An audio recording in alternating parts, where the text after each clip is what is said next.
donde vemos 4 grandes grupos farmacológicos: los agonistas y antagonistas adrenérgicos, agonistas, antagonistas, colinérgicos, ya los antagonistas colinérgicos. Como bien les decía, no vemos todos los fármacos porque hay muchos más fármacos que ni conocen, muchos más fármacos que actúan dentro de este gran sistema.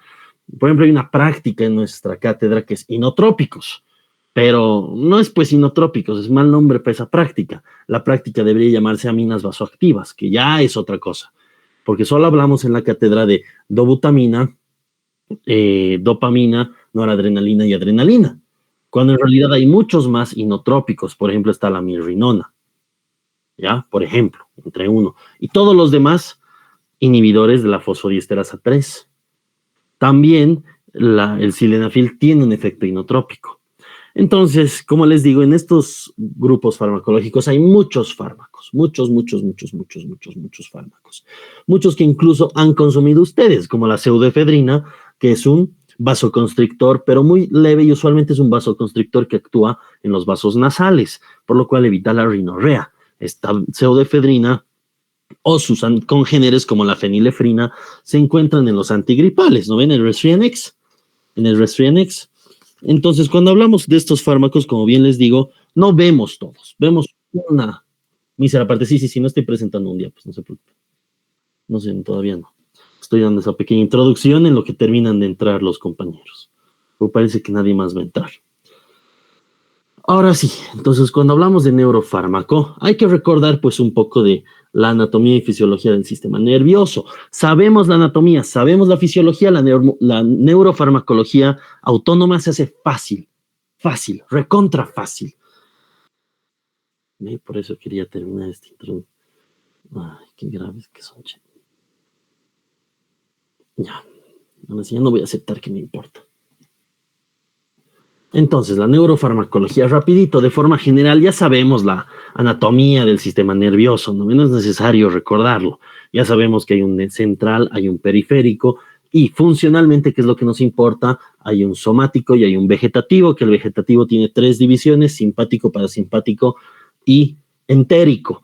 Dentro de estas 3 divisiones, solo realmente nos interesan 2, el sistema simpático y el parasimpático, que son antagónicos. O sea, lo que uno hace, el otro contrarresta. Esa es la clave. Aquí lo mismo, hay un poco de anatomía del sistema nervioso. No olviden que el simpático es el toracolumbar, el sistema nervioso simpático. Empieza en T1 y termina en L2. En cambio, el parasimpático es cráneo-sacro. Empieza en el sistema craneal y termina en S2 a S4. Esto más o menos hay que recordar un poco, principalmente para entender el efecto que existen. Por ejemplo, los pares craneales parasimpáticos. Está el tercer par craneal, que su función al final es generar miosis, constricción pupilar. El séptimo par craneal, que su función es secreción lacrimomuconasal, por eso se llama el par lacrimomuconasal.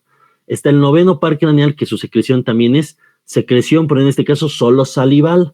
El décimo par craneal, que funciona a nivel de todo, pero como es el vago, disminuye la frecuencia cardíaca, disminuye el volumen ventilatorio, disminuye la gluconeogénesis, también tiene un efecto a nivel del páncreas en la regulación de la insulina. Y a nivel de los órganos pélvicos, principalmente pene y clítoris, genera la erección, el parasimpático para. En cambio, además, ¿qué va a generar el parasimpático? Va a aumentar la micción y va a aumentar la defecación. De forma general, tengo este esquema que siempre les digo, para acordarnos. A ver, el sistema nervioso simpático, todo lo que está por encima del diafragma lo va a estimular. Todo. El simpático. Entonces, ¿qué tenemos encima del diafragma?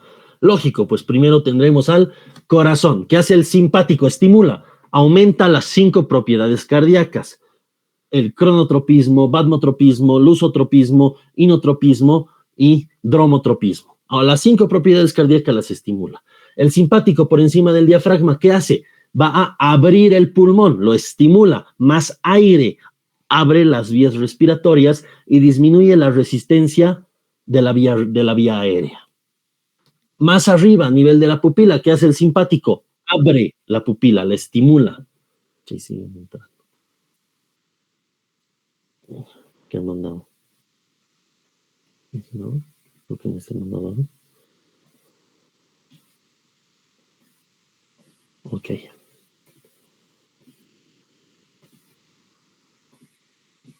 Abre la pupila.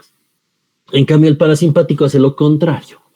Por debajo del diafragma, las cosas se invierten. El simpático disminuye las funciones por debajo del diafragma. En cambio, el parasimpático las aumenta. Vean cómo el parasimpático, ¿qué hace el parasimpático? Estimula la liberación de bilis, estimula la digestión, o sea, el tránsito gastrointestinal, estimula todas las secreciones gastrointestinales, el parasimpático, o sea, estimula la secreción biliopancreática, estimula la secreción salival, estimula la secreción intestinal, todas las secreciones. Además, vean, promueve la micción, promueve la erección, en cambio el simpático al revés. No olviden además que el simpático estimula la liberación de glucosa. Las catecolaminas aumentan la glicemia. En cambio, el parasimpático usualmente no tiene efecto, pero tendría la disminución. El simpático además aumenta el sudor. Tenemos que entender esto. ¿Por qué? Porque es bien sencillo entender. A ver, hemos dicho, hay 4 grandes grupos. Agonistas parasimpáticos. Entonces, si yo estoy dando un agonista parasimpático, como la misma acetilcolina o la meticolina, un agonista parasimpático, voy a hacer pues las funciones. ¿Qué va a hacer pues el agonista parasimpático?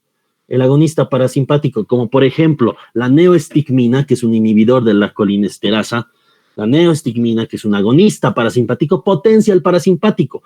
Entonces va a haber una mayor salivación, va a haber una menor frecuencia cardíaca, va a haber diarrea, va a haber diuresis excesiva,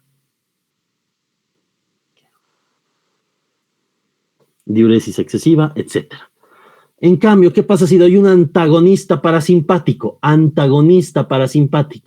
Ejemplo de antagonista parasimpático tenemos a la... Qué joderina, no para entrar esto.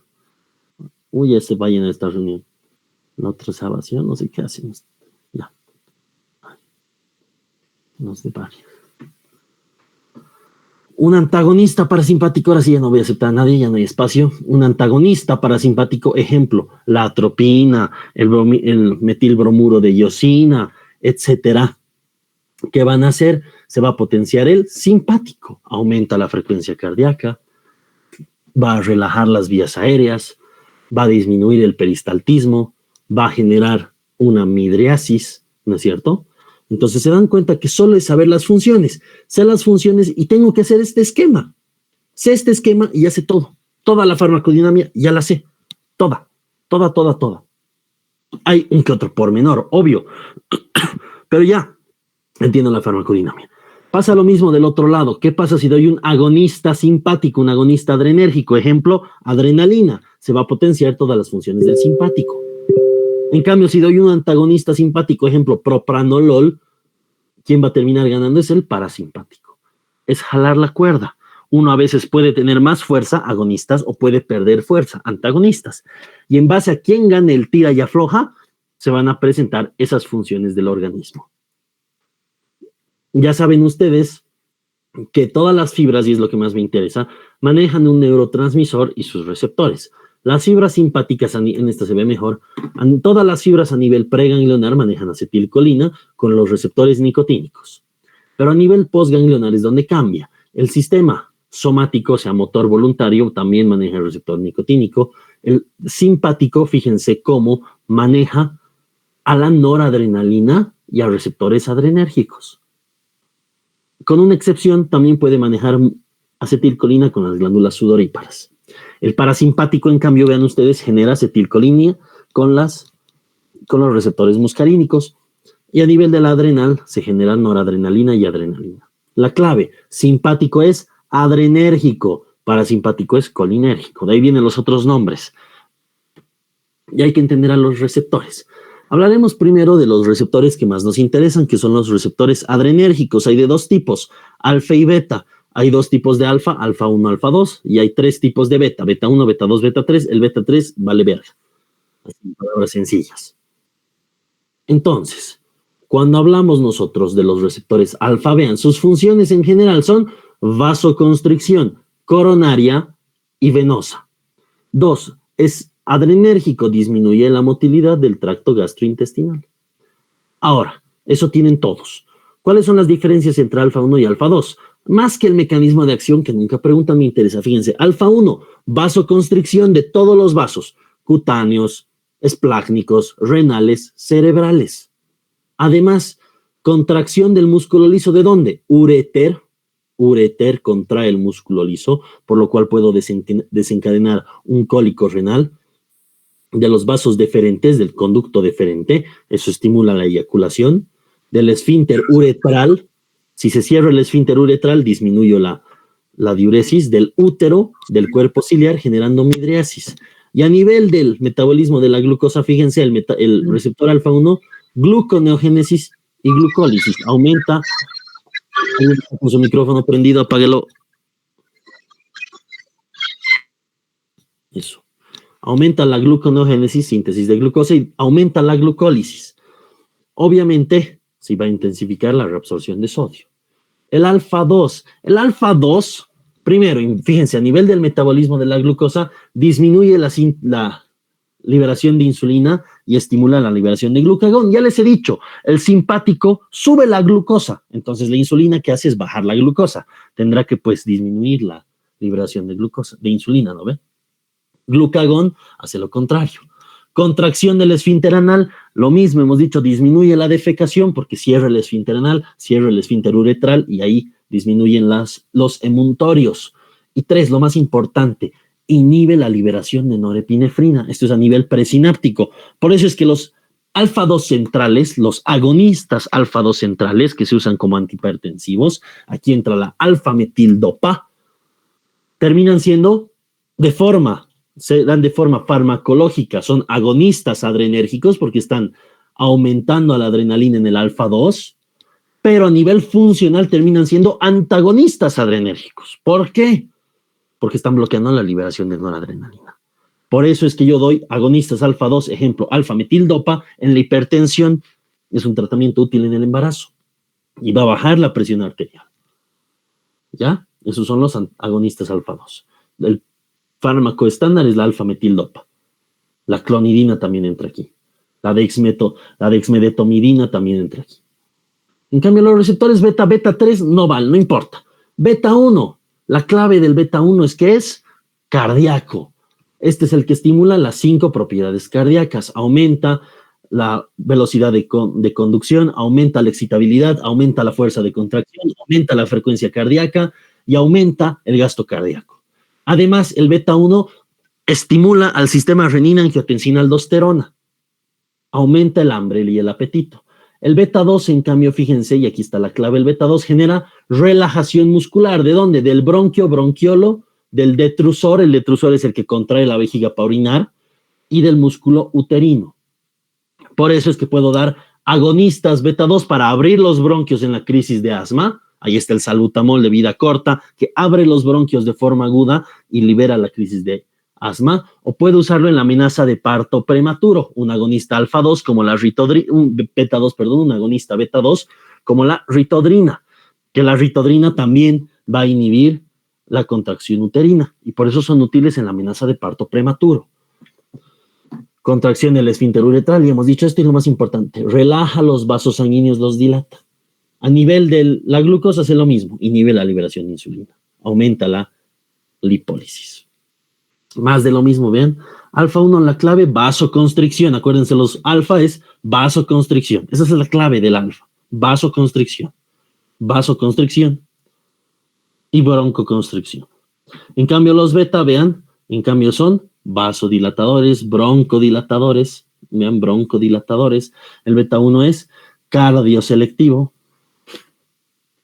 Ahora sí hablaremos. Agonistas adrenérgicos. Ya entendemos la fisiología. Si sé la fisiología, la farmacología simplemente es aplicar. Los agonistas adrenérgicos o simpático-miméticos, también llamados, se dividen en 3 grupos. Los de acción directa, de acción mixta o acción indirecta. Los de acción directa son los que estimulan al receptor, que pueden ser selectivos para un receptor. De aquí nos interesa la dobutamina, que es útil en shock cardiogénico, o la terbutalina, que es útil en la amenaza de parto prematuro. La clonidina también nos es útil en la hipertensión, es tratamiento hipertensivo, y la fenilefrina nos es útil para la vasoconstricción de vasos nasales, principalmente por fenilefrina intranasal, que va a disminuir la rinorrea. Y también están los no selectivos que actúan en todos los receptores. Destacan el isoproterenol, que actúa en todos los beta, la epinefrina y la norepinefrina, que actúa en todos los adrenérgicos. Acción indirecta, que no estimulan al receptor, sino más bien, en cambio, aumentan la cantidad de transmisor fisiológico. No nos interesa. Acción mixta, la efedrina, que va de la mano de la pseudoefedrina y la fenilefrina.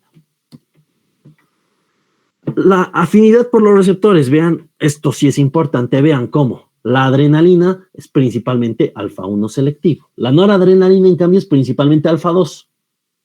La clave. La dopamina, obviamente, primero es dopaminérgico, pero después es beta. Y la dobutamina es beta-1 selectivo. Aquí está la afinidad noradrenalina, principalmente alfa-1, alfa-2, alfa. La adrenalina igual a dosis alta es alfa, pero a dosis bajas es beta, su afinidad. Dobutamina es solo beta. Dopamina, vean, alfa-1 y beta-1. Y el isoproterenol, betas. Obviamente la dopamina va a activar el dopaminérgico. Importante, no se pueden dar por vía oral ninguna de las catecolaminas.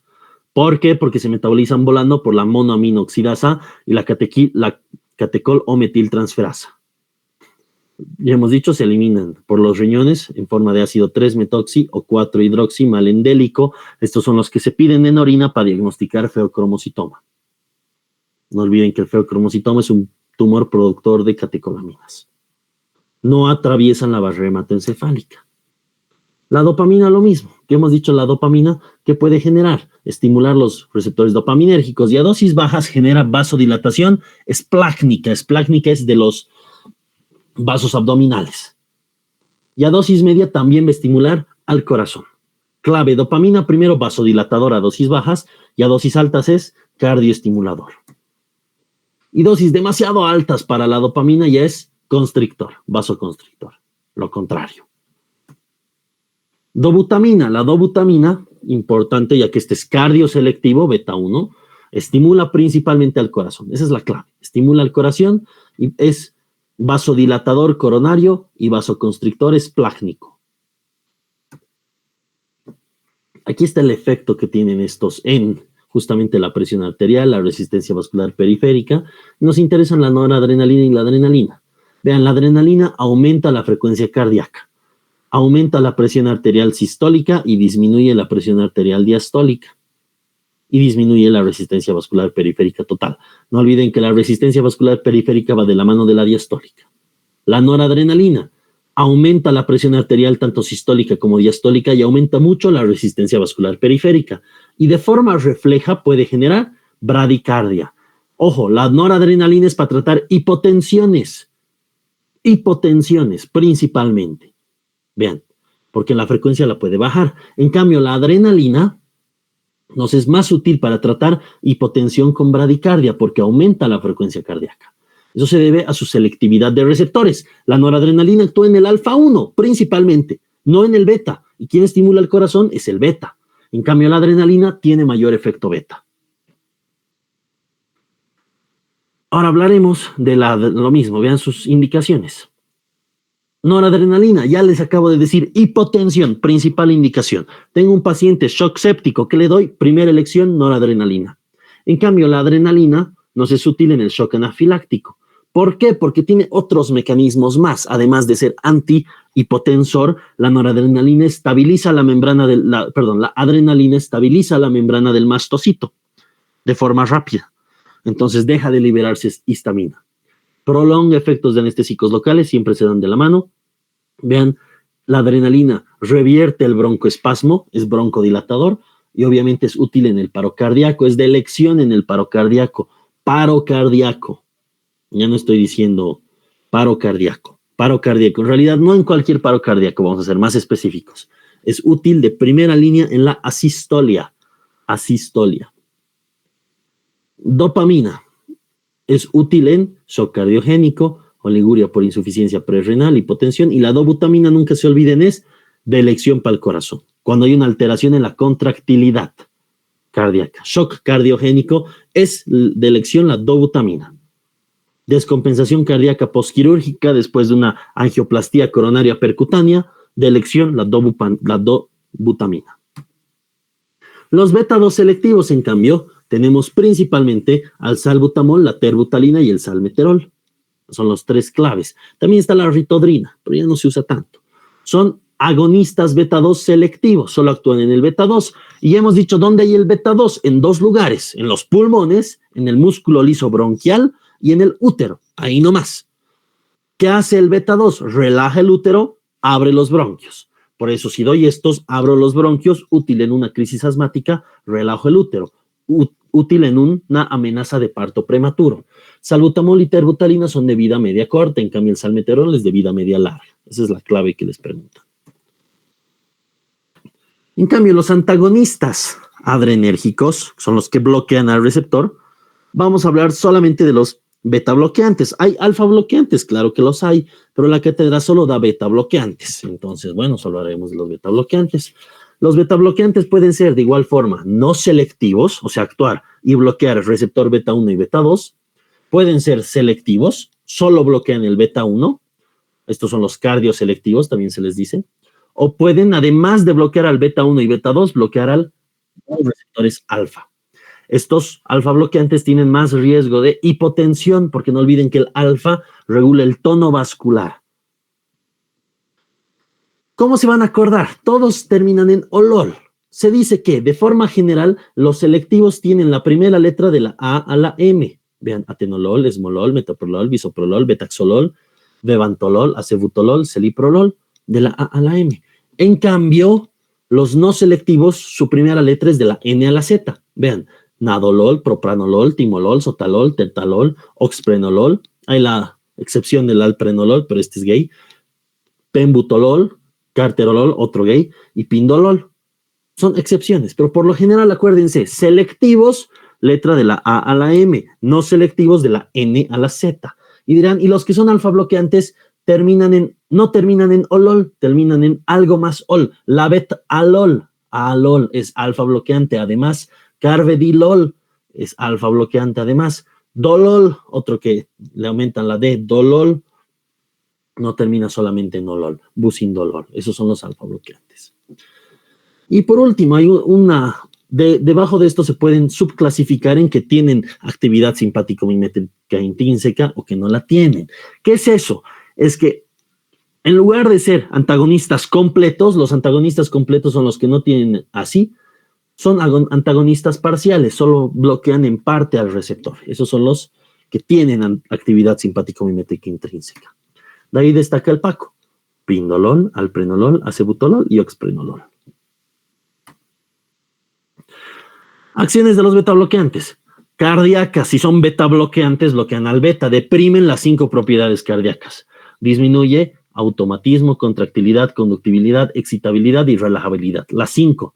Disminuye el gasto cardíaco, disminuye el flujo sanguíneo coronario, pero también disminuye el consumo de oxígeno coronario y el trabajo cardíaco. Bajando así la presión arterial también. Antihipertensivo, hemos dicho, si disminuye el gasto cardíaco, disminuye la presión arterial. Disminuye la resistencia vascular periférica, porque son vasodilatadores también, lo disminuye. Disminuye el reflujo simpático, lo disminuye. ¿Se recuerdan? El beta 1 estimulaba al sistema renina-angiotensina-aldosterona. Los beta bloqueantes bloquean al sistema renina-angiotensina-aldosterona. Bloqueo beta 2 presináptico y ayudan a reacomodar el reflejo baroreceptor para que no sean tan bruscos los ascensos de la presión arterial.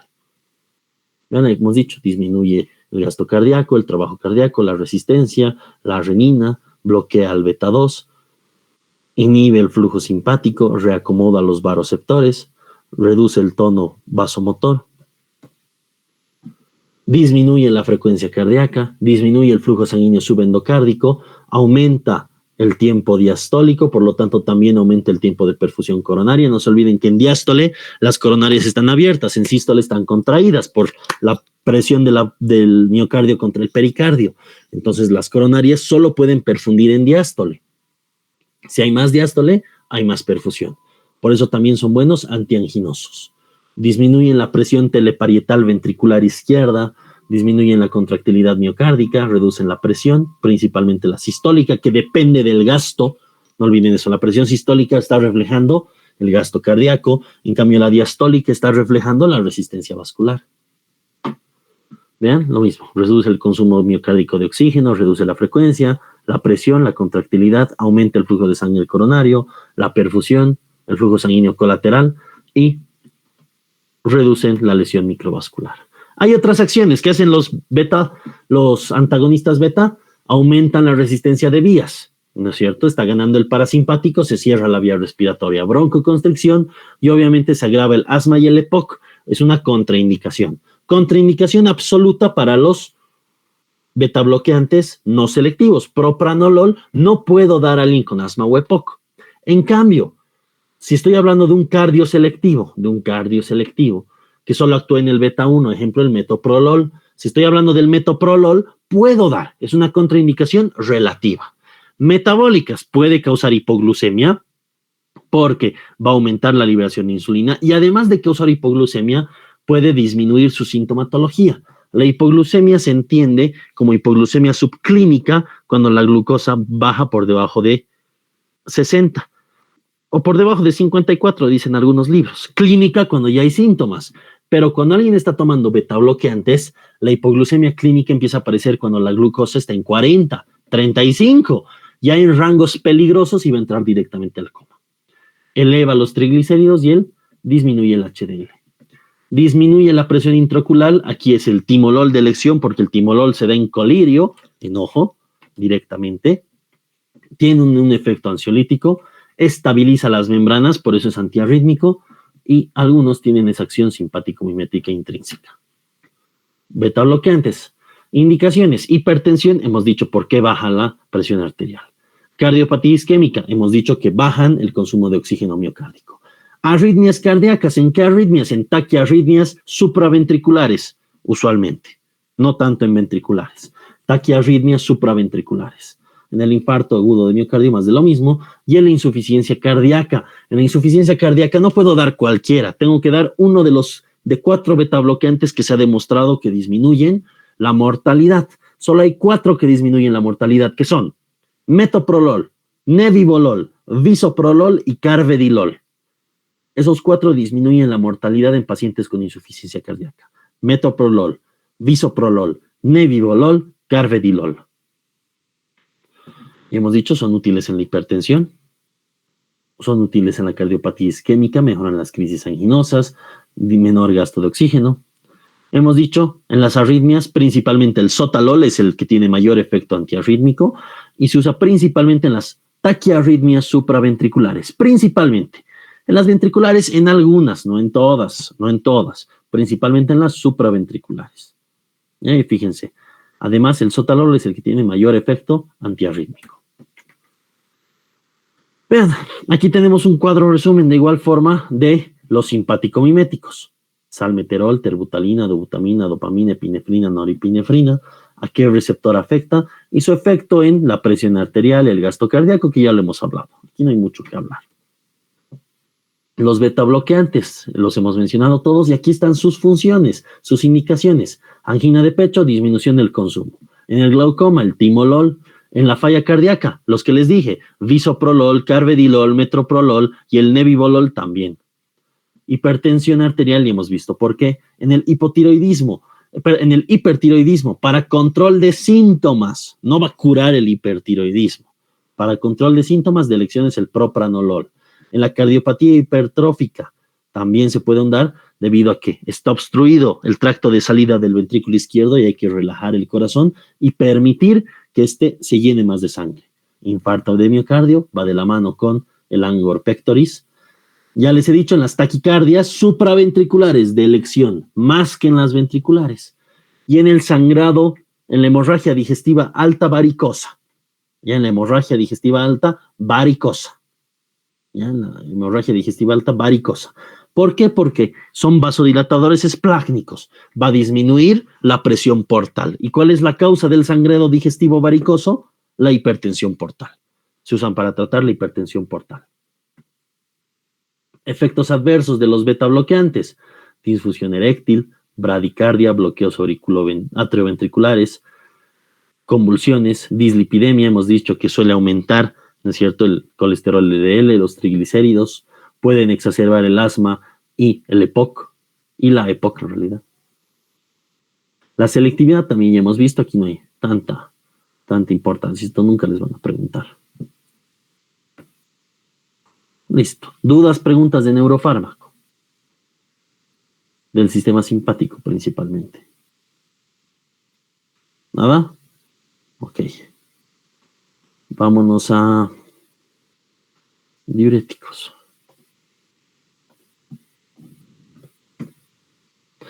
¿Qué son los diuréticos? Fármacos que estimulan la diuresis. Punto.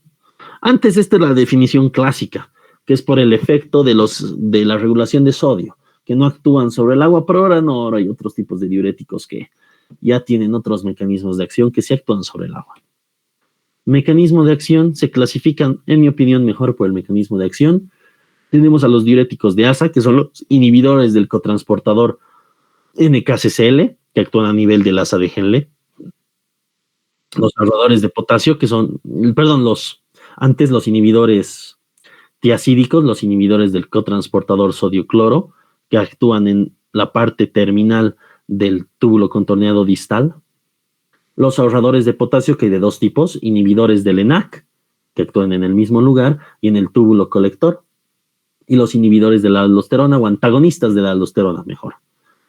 Luego están los osmóticos, que jalan agua por ósmosis directa, inhibidores de la anhidrasa carbónica, y los acuaréticos, que son los nuevos diuréticos, que ahí entran los baptanos, que son los antagonistas de la hormona antidiurética. Esos son los baptanos. Ven aquí por su mecanismo de acción. Los inhibidores de la anhidrasa carbónica principalmente inhiben la reabsorción de bicarbonato en el túbulo contorneado proximal, generando leves propiedades diuréticas. Tienen, pero leves. Dos, los de ASA, que inhiben el transportador NKCC2, son los diuréticos más eficaces. En los libros ponen potentes. Está mal, pues. Sabemos que la potencia es en relación a la dosis. Aquí digo eficacia. Las tiacidas inhiben la reabsorción de cloro y sodio a nivel del túbulo contorneado distal, ¿no es cierto?, en su parte terminal. Son los más utilizados y tienen un efecto antihipertensivo. En la actualidad, todas las guías 2025 dicen que en la hipertensión hay que empezar ARA2 o IECA más un tiacídico. Y por último, en el túbulo colector tenemos la espironolactona, que es una antagonista de la aldosterona, la amilorida y el tramtineno, que son antagonistas del ENaC, que, como bien dice, ahorradores de potasio, causan hipercalemia e hiponatremia. Todos pueden causar hiponatremia. Aquí hemos visto los mismos inhibidores de la reabsorción de sodio, tiacídicos, hidroclorotiacida, clortalidona, indapamida. Los de alto techo, los de ASA, furosemida, bumetamida, ácido etacrínico. Ahorradores de potasio, espironolactona y sus hermanos, la eplerenona y la finerenona, la amilorida y el tramtireno. Osmóticos, el manitol y la urea. Los inhibidores de la anhidrasa carbónica, la metazolamina, además. Y vean que hay otros diuréticos que pueden servir como diuréticos, pero no son diuréticos. Ejemplo, la teofilina, la cafeína, todas las metilsantinas, que son fármacos principalmente respiratorios, son útiles. Tenemos algunos acidificantes, como el ácido ascórbico. Tenemos todos los fármacos que van a aumentar el flujo sanguíneo renal. Ahí lo que hemos visto, vamos a tener a los betabloqueantes y a los agonistas parasimpáticos. Van a aumentar el flujo sanguíneo renal. Entonces, aquí hablar de diuréticos es algo más complejo. Diuréticos de ASA, ya hemos dicho dónde actúan, bloqueando la bomba NK, sodio 2-cloropotasio, en el rama ascendente gruesa del ASA de Henle, ¿no es cierto? Estos llegan a su sitio de acción porque son transportados por el tau. Su sitio de acción es en el lumen del túbulo.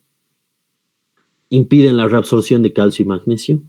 Y su eficacia diurética es del 25%. Efectos farmacológicos.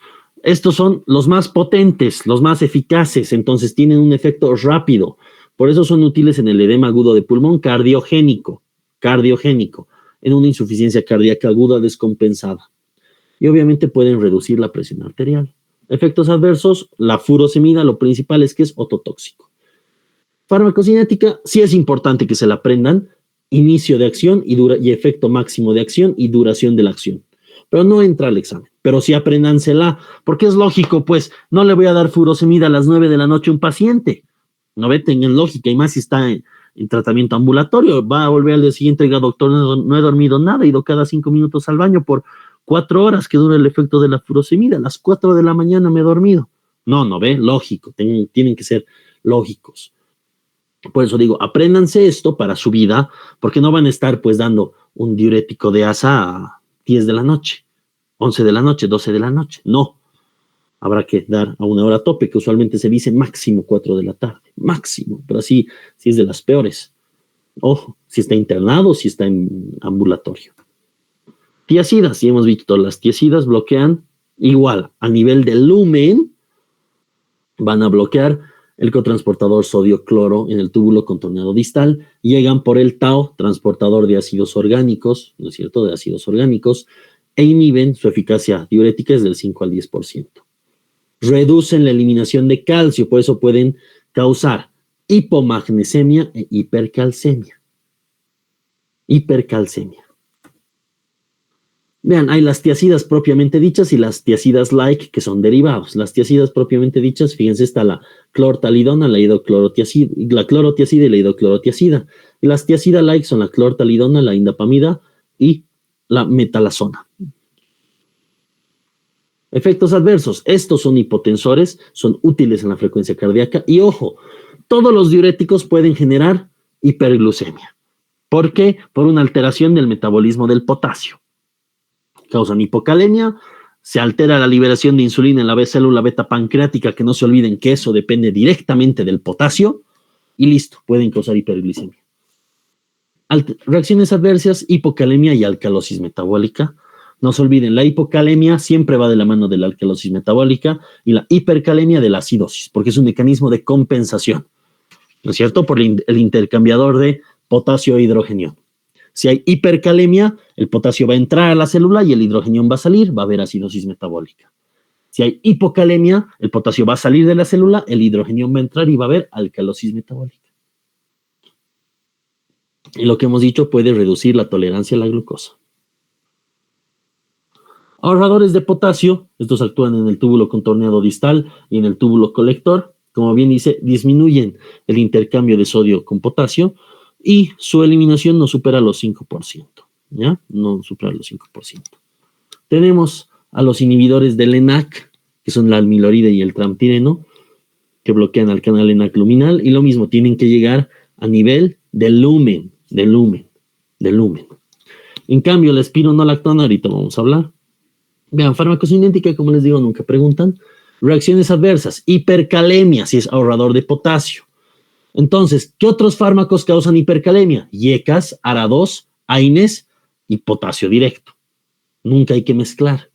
Y puede ocasionar molestias intestinales porque el canal ENaC también está en el intestino. Pueden concurrir con una diarrea osmótica, mareos y cefalea. Inhibidores de la aldosterona.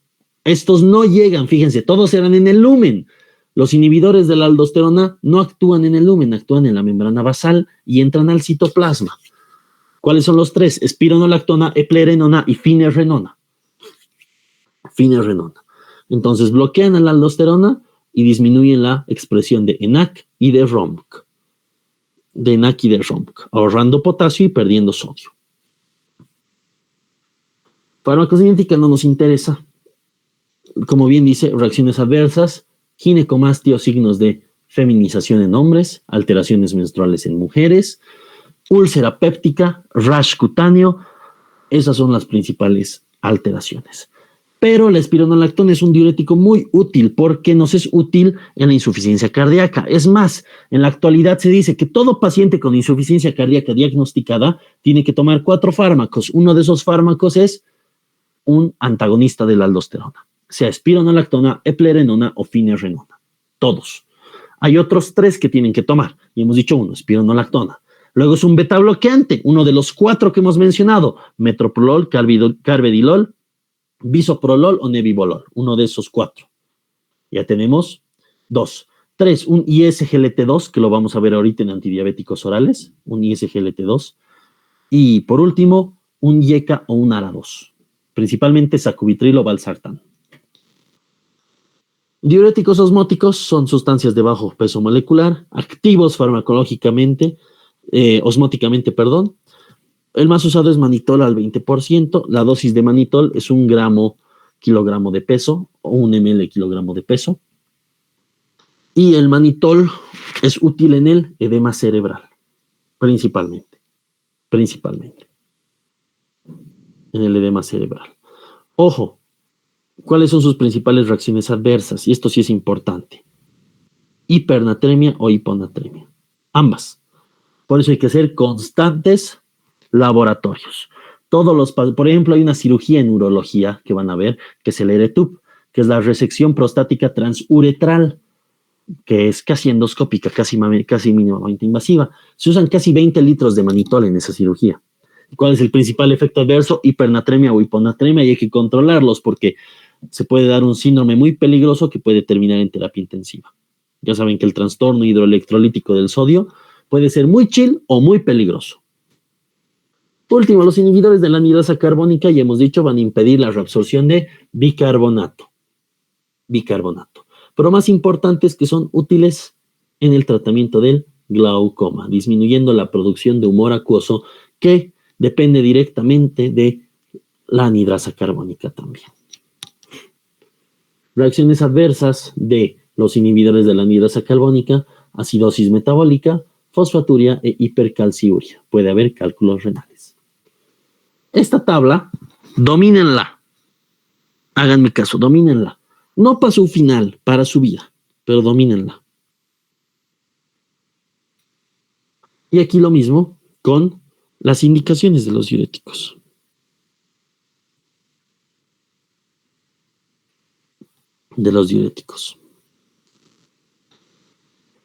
Dame un segundo.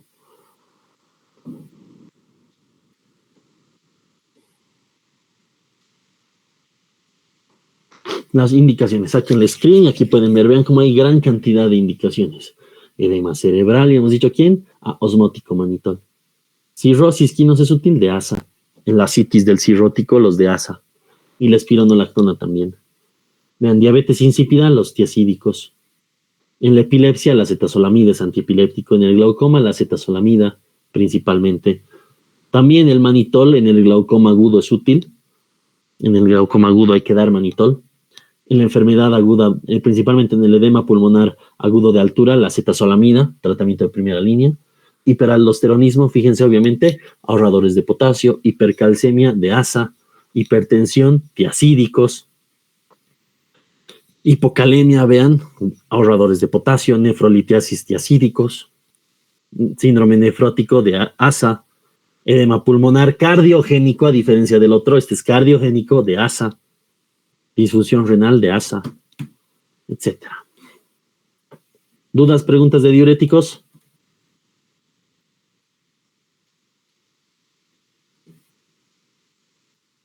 Okay. Antihipertensivos. Ya sabemos que es la hipertensión, es la elevación de la presión arterial en el cual los beneficios del tratamiento sobrepasan los riesgos. Esa es la definición actual. Cambios en la guía, sigue siendo la misma del 2017. No va a faltar. A veces dicen, se ha actualizado la AJA 2025. ¿Cuáles son los valores? Y ustedes bien son sus, no he leído la 2025. Es la misma. No sé para qué, y de paso los TikTokers, ¿no ven que de eso nomás viven? De generar así momentos agudos de estrés. Nada, sigue siendo la misma desde el 2017. Vamos a ver algunos. Bueno, aquí están valores de la hipertensión arterial. No vamos a hablar de eso ahorita. Nos interesa la parte farmacológica. Como bien dice, igual aquí está quién es empezar tratamiento. Tampoco lo vamos a ver ahorita. Ahora, primero, el tratamiento de la hipertensión arterial requiere cambios en el estilo de vida, donde destaca disminuir el consumo de sal, el consumo de alcohol y el consumo de tabaco. Consumir vegetales y frutas, mantener el peso corporal ideal y hacer actividad física. Para el tratamiento farmacológico es lo que yo siempre les digo, muchachos, fisio. Tengo que saber la fisiología de la presión arterial, mínimo. Aquí está la ley de Ohm. presión arterial igual a flujo sanguíneo por resistencia vascular periférica. ¿De qué depende el gasto cardíaco? Frecuencia cardíaca por volumen sistólico. ¿El volumen sistólico de qué depende? Precarga, poscarga y contractilidad. Entonces, quiero bajar la presión arterial, tengo que bajar la frecuencia cardíaca. Puedo usar simpaticolíticos, beta bloqueantes. Quiero bajar la presión arterial, tengo que generalmente disminuir la poscarga, usar vasodilatadores. Tengo que disminuir la contractilidad, usar simpaticolíticos. Quiero bajar la resistencia vascular periférica, es relajar el músculo liso, puedo usar vasodilatadores, bloqueadores del sistema renina-angiotensina-aldosterona, diuréticos que también van a disminuir la resistencia vascular periférica y antagonistas del calcio. ¿Cuál es el tratamiento? Ya les he dicho, el tratamiento de primera línea. En realidad, para cualquier paciente, ¿cuáles son los que realmente, los fármacos que reducen los efectos adversos cardiovasculares a largo plazo, sea infarto de miocardio o accidente cerebrovascular? Solo son 4 fármacos: IECAS, ARA2, calcio antagonistas y diuréticos. Estos son los que vamos a hablar. De estos vamos a hablar. Principalmente diuréticos tiacídicos. Y vean, ¿qué dice tratamiento de primera línea? Siempre hay que dar IECA o ARA2 más de elección un diurético. Es lo único que ha cambiado con la guía. Antes decía calcio antagonista o diurético. Ahora es IECA o ARA2 más un diurético. Más un diurético. Entonces, no se olviden que el control de la presión arterial tiene 3 niveles. A corto plazo, que es el control nervioso, donde puede usar beta bloqueantes. Mediano plazo, que es el sistema renina-angiotensina-aldosterona, donde puedo dar IECAS, ARA2 o antagonistas de la aldosterona o antagonistas de la renina, como el alisquireno. Y control a largo plazo, que son el control renal, hay uso diuréticos. Además, los que alteran directamente el tono vascular, están los inhibidores de la nefrilicina, que ahí está el sacubitrilo, y los vasodilatadores, calcio antagonistas, antagonistas del receptor de angiotensina, alfa-1 bloqueantes, alfa-2 agonistas, hidralacina y minoxidil. Además, obviamente, de él, los nitratos, donde destaca el nitroprusiato de sodio. Ya sabemos el efecto de los receptores. Aquí está más resumido. Alfa-1, alfa-2, beta-1, beta-2. Vean la clave. Ya hemos hablado de esto. Sistema renina-angiotensina-aldosterona. ¿Qué estimula al sistema renina-angiotensina-aldosterona? Primero, la mácula densa. ¿Qué estimula la mácula densa? Estímulos electrolíticos. ¿Cuáles? Hiponatremia, hipercalemia estimulan la mácula densa. Vasoreceptor, ¿quién estimula el vasoreceptor renal? Que son las células glomerulares, yuxtaglomerulares, extraglomerulares. ¿No es cierto? Las células yuxtaglomerulares, extraglomerulares. O mesangiales, extraglomerulares. O células lasis. Le estimula la hipotensión y la hipovolemia. Y por último, el estímulo beta-1. Efectos, y hemos dicho, vasoconstricción y la aldosterona reabsorbe sodio. ¿Dónde puedo actuar? Primero, bloquear a la renina. Primer sitio de acción de un fármaco, alisquireno. Segundo, bloquear a la enzima convertidora de angiotensina. Enalapril, lisinopril, captopril. Tercero, bloquear a la angiotensina 2 a nivel del receptor AT1. ¿Quién? Losartán, valsartán, telmisartán, candesartán, etc. Y cuarto, bloquear a la aldosterona, diuréticos. Los natriuréticos, también hemos hablado del péptido natriurético atrial. Aquí la nefrilicina degrada al péptido natriurético atrial. Si doy un inhibidor de la nefrilicina, como es el sacubitrilo, voy a disminuir la presión arterial. Tiacidas, ya hemos dicho, ¿cuál es el principal diurético que se tiene que dar en hipertensión? Tiacídicos, cuando ya hay que dar. Ya sabemos qué hace, inhibe al cotransportador sodio-cloro. Su efecto antihipertensivo tiene 2 partes, ¿no es cierto? El agudo, que es por la diuresis y la hipovolemia, la disminución del volumen circulante efectivo, y en la terapia prolongada genera vasodilatación, principalmente por la alteración en el sodio y en el potasio del plasma, que alteran el potencial de membrana de los miocitos y genera vasodilatación. Beneficios de la tiacida: adquiribles, eficaces, tolerables, solo una dosis diaria de 25 miligramos o de 12.5 miligramos diarios. Hacen sinergia y son útiles además en la osteoporosis, que todos los viejitos casi tienen osteoporosis, más hipertensión, doble beneficio. Efectos adversos: hipocalemia con K, lo voy a cambiar, hipercalcemia, crisis de gota y disfunción eréctil. Otros diuréticos. Los diuréticos de asa no nos sirven y además generan un efecto rebote. Los ahorradores de potasio sí son útiles. Sí son útiles, principalmente los antagonistas mineralocorticoides, que hay que tener cuidado y hay que dar en hipertensiones resistentes. Inhibidores del sistema renina-angiotensina-aldosterona, ya hemos dicho, los IECAs que terminan en pril y los ARA2 que terminan en sartán. El alisquireno no se maneja. IECAs disminuyen los niveles de angiotensina 2, AT1 disminuyen la función, ahí está la diferencia. Ambos van a potenciar los diuréticos. Vean los fármacos, captopril, enalapril, lisinopril, quinapril, ramipril, benacepril, fosinopril, tandolapril, perindopril. Sepan de memoria, mucha, porque van a ver en cuarto y en quinto. Esta es pregunta. Ya dime un IECA y todos enalapril, si es que responden, porque no puedo creer que no respondan. Algunos lisinopril, ya, siguiente y todos en seco. Lo mismo con los ARA2, los sartán, cardesartán, ibersartán, valsartán, telmisartán, olmesartán, eprosartán. Tienen que conocer a estos fármacos y conocer su dosis mínima y dosis máxima. Ejemplo de los sartán, la dosis mínima es 25 miligramos, la dosis máxima es 100 miligramos y vienen presentaciones de 50 miligramos. Tienen que saber eso. Ejemplo del valsartán, la dosis mínima es 80 miligramos, la dosis máxima es 320 miligramos del valsartán. De todos estos medicamentos tienen que saber eso, tienen que saber. No les van a preguntar en farmacología, les van a preguntar en cardio, les van a preguntar en nefro, les van a preguntar en anestesio, en todo. Son cosas que un médico tiene que saber. En su libro están las tablas con dosis mínima y dosis máxima. Diferencias. Aquí también se inhibe al AT2 con los IECAs y hemos visto que el AT2 es beneficioso en realidad. El AT1 es el malo. Y 2, aumenta la bradiquinina, ya que la ECA, la enzima convertidora de angiotensina, también degrada la bradiquinina y eso genera tos no productiva crónica.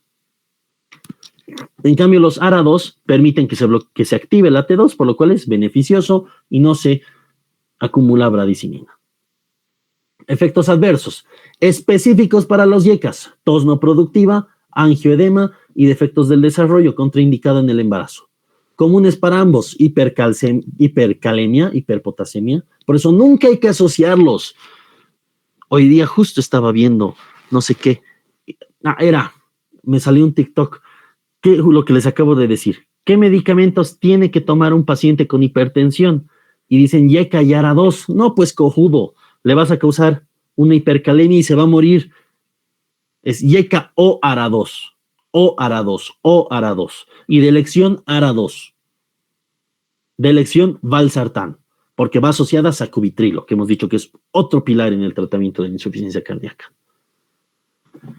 Ojo, nunca hay que dar IECA o ARA2 cuando un paciente tiene estenosis de la arteria renal. Si es unilateral, bueno, pues contraindicación relativa. Si es bilateral, pecado, lo voy a matar. En hipotensión pueden causar porque bajan la presión arterial y ambos no hay que usar en el embarazo. Un efecto beneficioso de los IECAs y ARA2 es que disminuyen el remodelado cardíaco. Esa es una de sus grandes utilidades. La insuficiencia cardíaca y la hipertensión generan remodelado cardíaco, causando miocardiopatía, sea hipertrófica en primer estadio y dilatada en estadio final.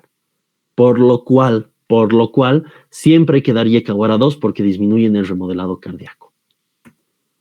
Bloqueadores de los canales de calcio, tenemos a las dihidropiridinas, donde está el nefedipino, amlodipino, etc. Fenilalqueramina, solo está el verapamilo. Benzotiazepina, solo está el diltiazem. El verapamilo y el diltiazem son antiarrítmicos. Las dihidropiridinas son antihipertensivos.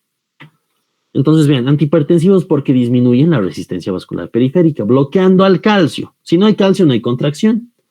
Dihidropiridinas son para la hipertensión y hemos dicho, las no dihidropiridinas son antiarrítmicos. Y vean, como el efecto vasodilatador es máximo con las dihidropiridinas, en cambio los otros, la clave es la disminución de la frecuencia cardíaca y de la conducción en nivel del nodo atrioventricular. Efectos adversos de dihidropiridinas por efecto rebote pueden causar taquicardia. De verapamilo y diltiazem causan bradicardia. Lo contrario. Vean, amlodipino causa taquicardia por efecto rebote. Verapamilo y diltiazem, como son antiarrítmicos, causan bradicardia. Todos causan edema de tobillos, principalmente el amlodipino y el nifedipino. Rubor facial y cefalea, causando un edema en esclavina. Y a veces pueden causar retención urinaria, erge y estreñimiento. Principalmente el verapamilo causa estreñimiento y erge. Estos, como les digo, estos son de repaso. Estas diapositivas no son son para repaso. Usualmente en clases se profundiza más. Pues esto es repaso. ¿Dudas, preguntas de antihipertensivos, chicocos?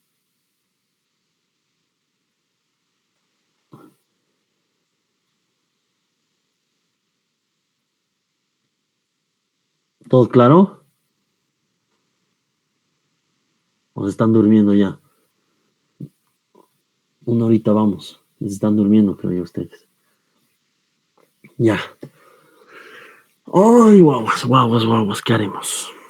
Continuaremos entonces, acabaremos con el último tema, que es insulina y antidiabéticos. ¿Sabes cuántos son? A ver, 90 en una.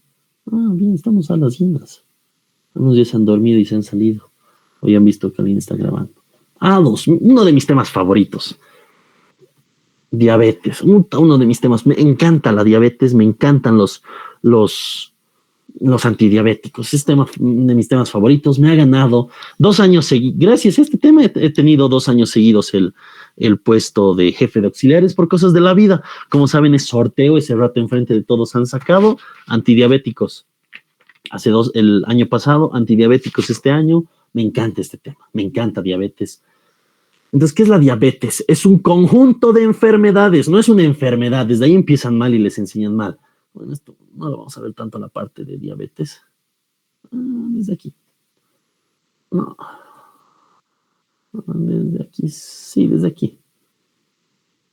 Ya, desde aquí, digamos.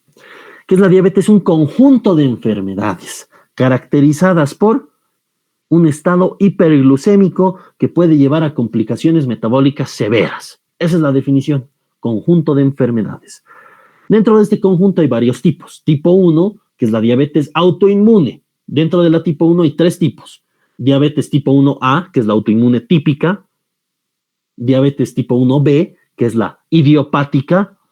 ¿Cuál es la diferencia entre la típica y la idiopática? Anticuerpos demostrables. En la tipo 1A hay anticuerpos. En la tipo 1B no hay anticuerpos. No hay prueba de autoinmunidad. Y por último, el tercer tipo son las LADA. Latent Autoimmune Disease of the Adult, ya que es un tipo especial, que es una diabetes tipo 1 que aparece en el adulto, por eso no en el niño. Lo típico es que aparezca en el niño o en el adolescente. Las LADA aparecen en el adulto, pero tienen anticuerpos. Luego está la diabetes tipo 2. La diabetes tipo 2 es la diabetes que tiene principalmente resistencia a la insulina y síndrome metabólico asociado. Síndrome metabólico asociado. Esos términos de insulino dependiente, insulino y no insulino dependiente, huevadas, no sirven, métanse en la cabeza, no sirven, porque en todas las diabetes, sea tipo 1 y tipo 2, en todas hay las dos cosas. Hay déficit de insulina y hay resistencia a la insulina. Solo que en la tipo 1 predomina el déficit y en la tipo 2 predomina la resistencia. Pero en ambas hay disfunción de la célula beta. En ambas. Ya, métanse eso en la cabeza, chicos, porque ya ahí se confunden eso. Dicen, insulina, no, no hay eso. En ambas hay déficit de insulina. En ambas, por favor. Entonces, todas las diabetes en algún punto van a ser tratadas con insulina. Métanse eso también en la cabeza. En algún punto todas van a ser tratadas en insulina. Luego vienen, ahora aquí, ya el gran error, ¿no? De que no entiendo, y es por mala información, no sé qué pasa con el internet, y ustedes que creen todo lo que ven. En un estudio del BMJ se clasifica la diabetes en 5 tipos, o en 4, antes ahora 5, pero según las guías del ADA, es la que vamos a hablar. Las guías del ADA me dividen luego la diabetes 3, la diabetes tipo 3, porque sí, tipo 3 son los otros tipos de diabetes. Hay diabetes tipo 3A, que es disfunción de las células beta. Tipo 3B, disfunción genética de la insulina. Tipo 3C, que es la más importante, que es la enfermedad pancreática. 3D, endocrinopatías. 3E es inducida por fármacos. 3F, inducida por infecciones. Y un largo etcétera. 3G es asociado a otros síndromes, ¿ya? Otros síndromes. Y por último viene la diabetes gestacional. Ahora, últimamente ha habido el boom, hay que la diabetes tipo 5, que la diabetes tipo 3, que la 4. Eso es en una escuela, en un artículo que es del BMJ, que me dice que la tipo 3 es la diabetes asociada a neurodegeneración, o sea, a Alzheimer. La tipo 4 es la diabetes asociada a obesos, una medio rara, sin resistencia. Y la tipo 5 es la diabetes en desnutridos. No, al revés, la 4 es en desnutridos y la 5 es en una obesidad. Pero son cosas que, no, pues, si ustedes se memorizan, van ahí, hay diabetes tipo 5. Seguro en Fisiopato no ha faltado el iluminado que ha dicho, ay, ¿qué es la tipo 5? Y ni sabe de dónde viene, no sabe ni cuál es la 3. Y si me hablas de 5, me tienes que hablar de la 3 según ese estudio, no según otro estudio. Entonces son pajas esas cosas, pajas. Diagnóstico de la diabetes ya lo saben, creo yo, ¿no ve? Tiene que ser hemoglobina al azar mayor a 200 con síntomas francos de diabetes, hemoglobina postprandial mayor a 200, tiene que ser una glucemia en ayunas mayor a 126 o una hemoglobina glucada mayor a 6.5. ¿No? Esos son los criterios, que tienen que haber 2 tomas, a menos que haya síntomas francos de hiperglucemia. Entonces, como dice, ¿cuáles son los objetivos del tratamiento? Corregir las alteraciones del metabolismo, principalmente. ¿Cómo se empieza? Dieta. La clave es la dieta. Paciente que, pucha, puede estar tomando todos, que insulina, metformina asociada a linagliptina, porque ahora viene así, metformina asociada a linagliptina y a dapaglifosina, y además seguro va a estar con semaglutida porque es obeso, y seguir con glucemias de 200. ¿Por qué? Porque todos los pinches días se va a comer su parrillada con su cerveza, con su chuflay, su Coca-Cola, le vale verga. No va a servir el tratamiento. Lo mismo con el ejercicio, es la clave. Y después recién el tratamiento farmacológico. Primero, insulina. Tienen que saber, la insulina, polipéptido de 5.800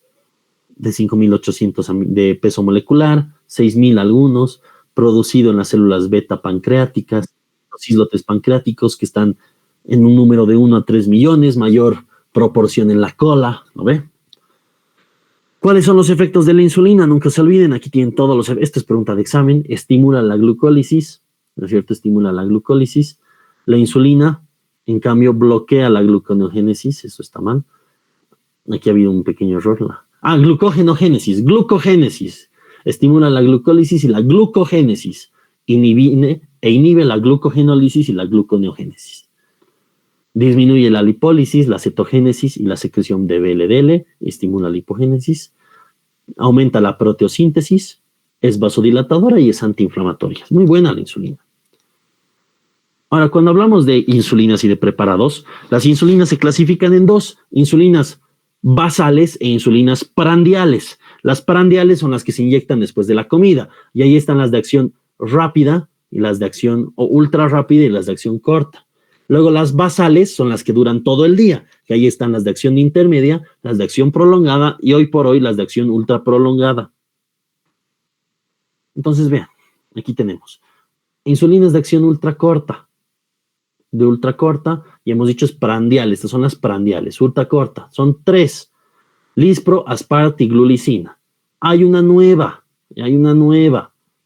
insulina que es la afresa, que es la insulina inhalada, también entra en las ultracortas. Dentro de las rápidas o cortas está la regular, cristalina o humana. Luego están las intermedias, donde está la NPH y la NPL. Luego están las prolongadas, donde está la glargina de Temir y de Gludec. La glargina viene en 2 preparaciones, U100 y U300. Y las de ultra prolongada que se han aprobado por la FDA el año pasado en diciembre, está la Icodec, la única aprobada, que dura el efecto una semana. Luego sí tienen que saber esto. Inicio, pico y duración. Inicio, pico y duración. Inicio, pico y duración. Vean, ultracorta. Y yo manejo para esto la regla de los 5 y la regla de los 15. ¿Por qué? Regla de los 5. Ultracorta, duración menos de 5 horas. Rápida, menos de 10 horas. Intermedia, menos de 15 horas en promedio. Y prolongada, aproximadamente más de 20 horas. Regla de los 5, de 5 en 5. Regla de los 15, inicio de acción ultracorta, 15 minutos, rápida 30 minutos, intermedia 45 minutos, prolongada 1 hora.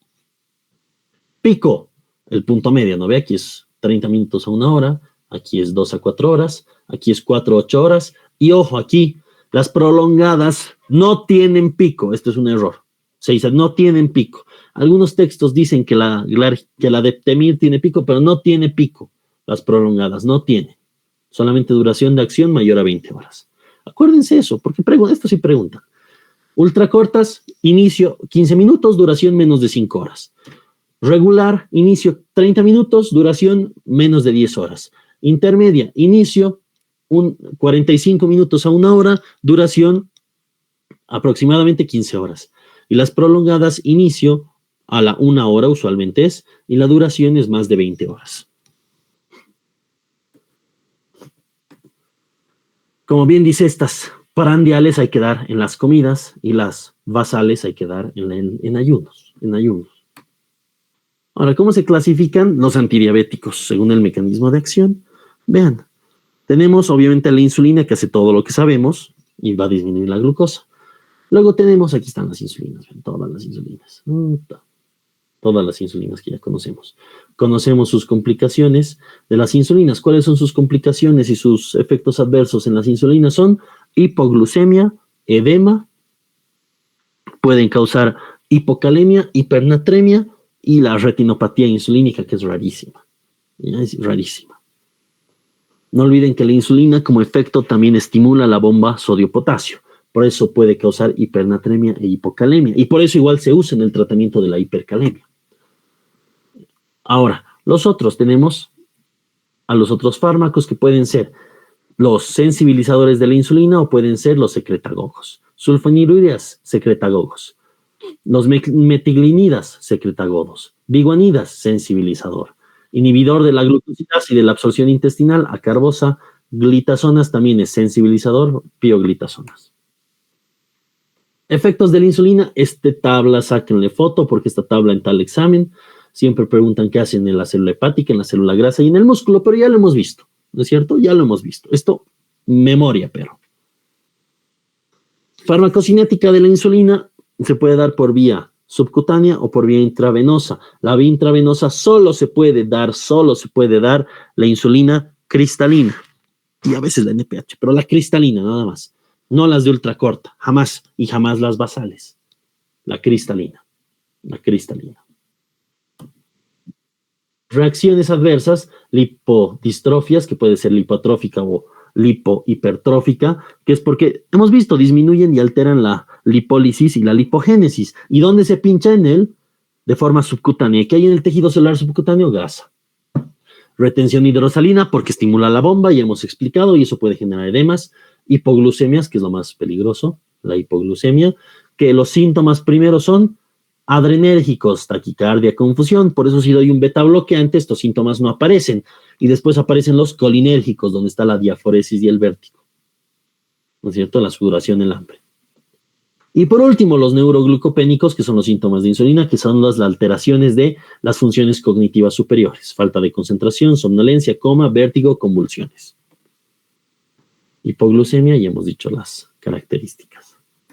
¿Cómo se trata la hipoglucemia? Se puede dar glucosa por vía parenteral, glucosa por vía oral, o se puede dar 1 miligramo de glucagón intramuscular. Lipodistrofia, hemos dicho, lipoatrofia, lipohipertrofia. Hipoglucemia, y hemos dicho que puede llegar al coma, y el tratamiento es glucosa por vía oral, vía intravenosa. Se dice que con 7 gomitas por vía oral se puede corregir. Intravenoso ya hay que dar 300 miligramos de solución dextrosada hipertónica o glucagón 1 miligramo intramuscular. Interacciones, ojo, puede aumentarse la hipoglucemia con todos estos medicamentos. Puede atenuarse con estos medicamentos. Indicaciones. Diabetes mellitus tipo 1.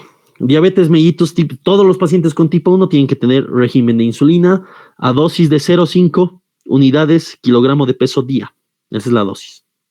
Diabetes mellitus tipo 2, que ya esté con tratamiento oral y que tenga glucemia mayor a 300, hemoglobina glucosilada mayor a 10 o mayor a 9, algunos dicen, y síntomas francos de hiperglucemia. ¿Cuáles son los síntomas francos de hiperglucemia? Poliuria, polidipsia, polifagia, pérdida de peso, prurito, novela 5Ps. Que esas 5Ps solo aparecen en el 2 a 5% de los pacientes. O sea, no sé para qué lo explican, que es lo más raro. Cuando hay eso, hay que dar insulina al diabético tipo 2. ¿A qué dosis? Ya no es como esta. La dosis es de 0,1 a 0,2 unidades kilogramo de peso de insulina basal al día. Y siempre en la diabetes gestacional. Nuevas formas: trasplante de células pancreatas, trasplante de páncreas, páncreas artificial, genoterapia, bombas de infusión continua, ya sea subcutánea o anexa. Ya hemos dicho, siempre es en subcutánea. Los glucopens ahora que vienen. Ahora los hipoglucemiantes orales, que se dividen como está en su texto. Los verdaderos hipoglucemiantes, que son las sulfonilureas y las meglitinidas, y los antihiperglucemiantes, biguanidas, inhibidores de la alfa-glucosidasa, tiazolidinodionas, los agonistas del GLP tipo 1, los agonistas del HIP, los inhibidores de la DPPP4. Entonces, primero, ya hemos dicho, ¿qué es lo mejor? Los que reducen la resistencia, que ahí están las biguanidas y las glitazonas, metformina y glitazonas, rosipioglitazona. Los secretagogos, donde están las sulfonilurias y las meglitinidas, donde está la repaglinida y la nateglinida. Y los que alteran la absorción o la excreción de glucosa, donde está la carbosa, el miglitol y los inhibidores de la SGLT tipo 2, donde destacan la dapaglifosina, empaglifosina. Vean aquí lo que les decía, los secretores, ya hemos hablado, sulfonilurias y las meglitinidas, repaglinida, nateglinida, biguanidas, tiazolidinonas, acarbosa, y los inhibidores de la DPP4 que se pueden meter, según yo, dentro de insulinos secretores, al igual que los HIP. Sulfonilurias aumentan la secreción de insulina, esa es su clave, es secretagogo. ¿Cómo se clasifican? Por su duración de la acción, la glibenclamina, también llamada gliburida, en su examen alguna vez lo han puesto así, gliburida, es el principal que se usa, de duración intermedia está la glicazida, y ya, son los únicos dos que se usan en la actualidad, a veces la glipizida, pero no. Vean, de generaciones la glimepirida, la glibenclamida y la gliclazida, esos son los tres que se usan en la actualidad. Sus efectos son los mismos. Estimula las células betapancreáticas y aumenta la secreción de insulina, o sea, hace lo mismo que la insulina. Efectos extrapancreáticos: transloca más receptores de insulina, inhibe la gluconógenesis y hace todo lo que hace la insulina, todo lo que hace. Esto es lo más importante. ¿Cómo es su mecanismo de acción? Se une al receptor de sulfonilurias, bloquea el canal de potasio dependiente de ATP, genera despolarización de la célula y estimula la secreción de insulina. Nunca se puede dar en el embarazo. Ya sabemos esto, nunca les preguntan farmacocinética en tus exámenes, así que lo podemos pasar.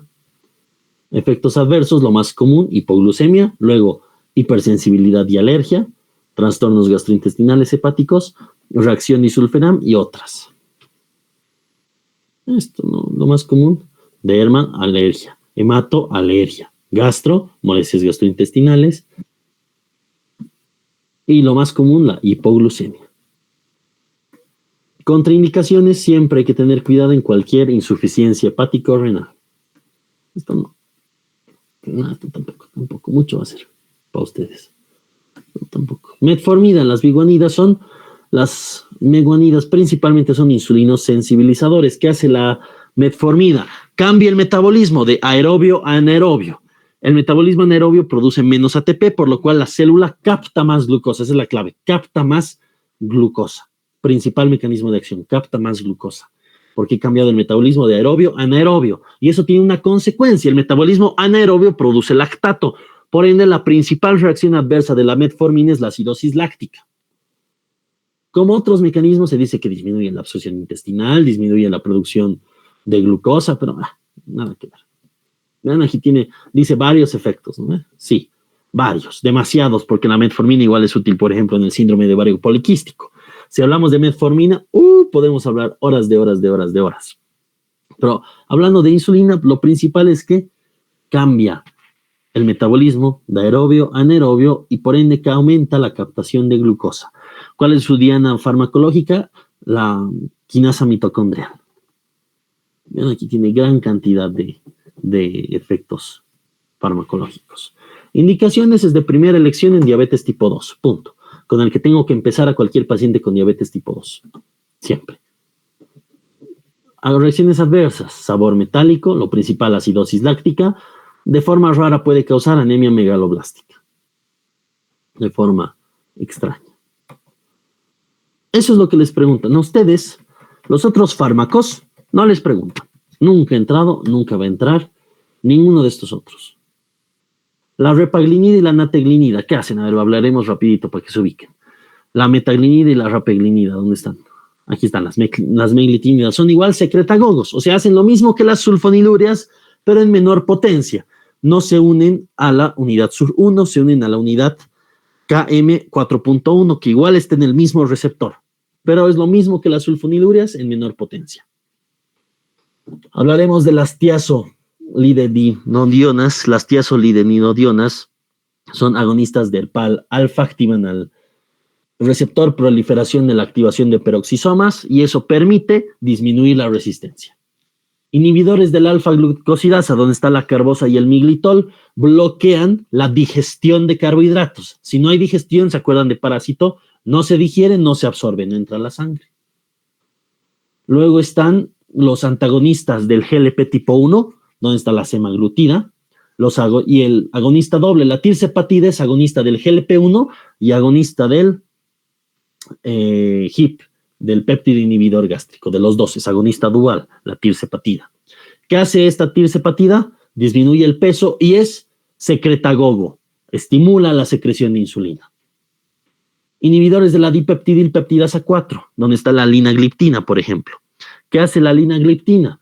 La linagliptina bloquea esta enzima que es la dipeptidilpeptidasa 4. ¿Y qué hace la dipeptidilpeptidasa 4? Degrada a el GLP tipo 1.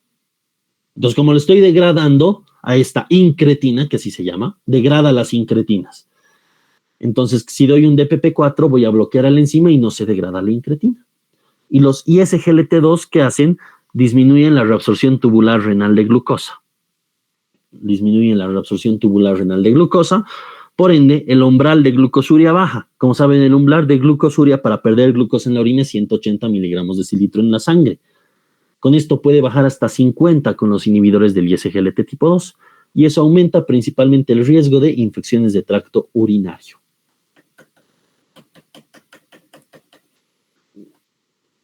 Listo. Preguntas, dudas, chicocos. Ya habríamos terminado el repaso general. Como les digo, el repaso porque podemos... Ay, ¿qué dice?